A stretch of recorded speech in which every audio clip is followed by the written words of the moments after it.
Hello friends, स्वागत आहे तुमचं हेल्दी ज्ञान चॅनलमध्ये. आज आपण बोलणार आहोत पावसाळ्यामध्ये होणाऱ्या आजारांसंदर्भात. सध्या पाऊस सुरू झालेला आहे आणि पावसाळ्यामध्ये सर्दी, खोकला, ताप यांसारखे आजार मोठ्या प्रमाणात वाढतात. पण याचबरोबर आणखीन एक आजार वाढतो, तो म्हणजे सांधे आणि गुडघेदुखी संदर्भात. अनेक जण या आजाराने जे आहेत ते पीडित आहेत.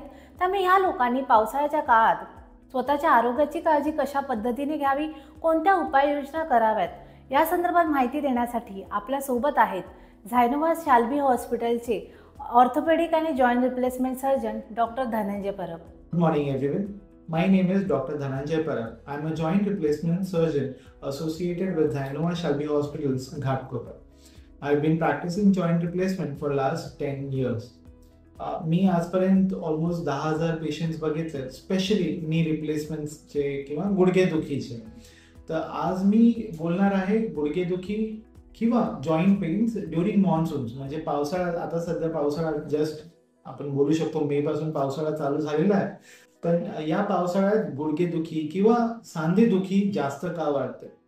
पावसाळ्यात जर आपण बघितलं, हवामानातलं जे तुम्ही म्हणू शकता प्रेशर, ॲटमॉस्फेरिक प्रेशर, त्याचं क्लायमेट, थंडावा, हे सगळं, थंडी, सगळं टेम्परेचर वगैरे चेंजेस भरपूर होतात. या चेंजेसमुळे कुठे ना कुठे जॉईंट्सवर पण फरक पडतो. जॉईंट्सच्या आसपास जो प्रेशर वरती खाली होतो त्याच्यामुळे जॉईंट्समध्ये सूज येते.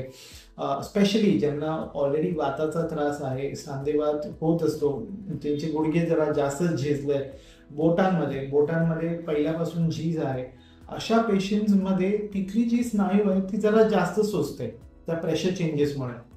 हवामानमध्ये थंडी जास्त असते, त्या थंडीमुळे पण स्टिफनेस जे आपण म्हणतो, म्हणजे बोटांमध्ये किंवा गुडघ्यांमध्ये जी मुवमेंट असायला हवी ती तेवढी नसते, जॅम होऊन जातात असं आपण म्हणू शकतो.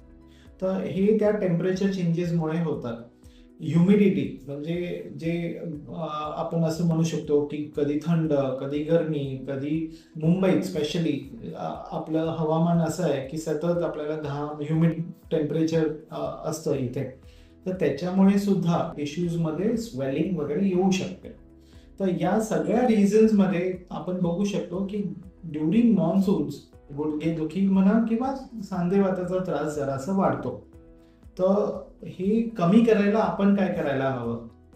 आपण जास्तीत जास्त टेम्परेचर चेंजेस जे होतात ते अवॉइड करायचा प्रयत्न करायचा. स्पेशली जे तुम्हाला जर जास्त सांधेवाताचा त्रास असेल तर you should try to be in a, you can say a normal room temperature.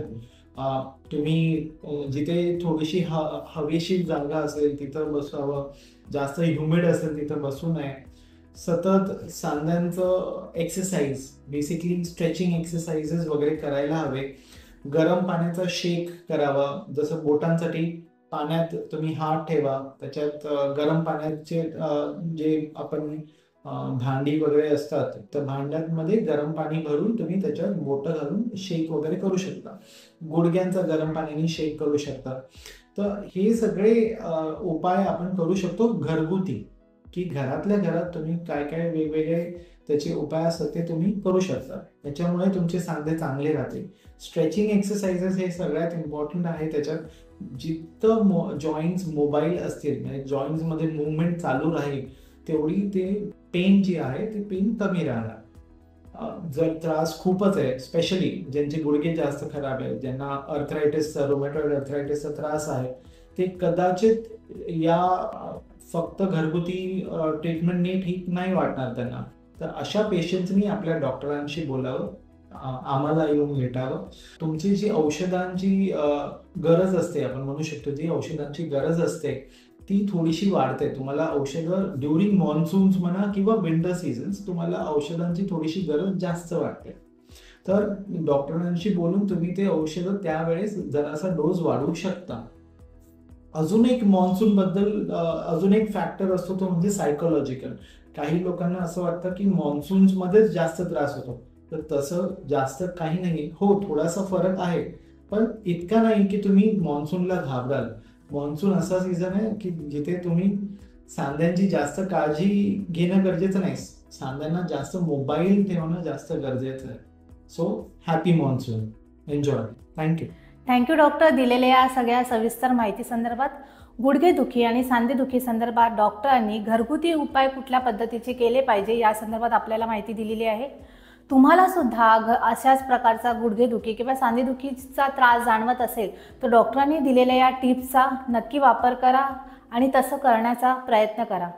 तुम्हाला हा व्हिडिओ आवडला असेल तर व्हिडिओला लाईक करा आणि शेअर करा आणि आणखीन असेच काही आरोग्य संदर्भातील व्हिडिओ तुम्हाला जर पाहायचे असतील तर आमच्या YouTube चॅनलला सबस्क्राईब करायला विसरू नका। भेटूया एका नवीन व्हिडिओसह, तोपर्यंत हेल्दी राहा, स्वस्थ राहा।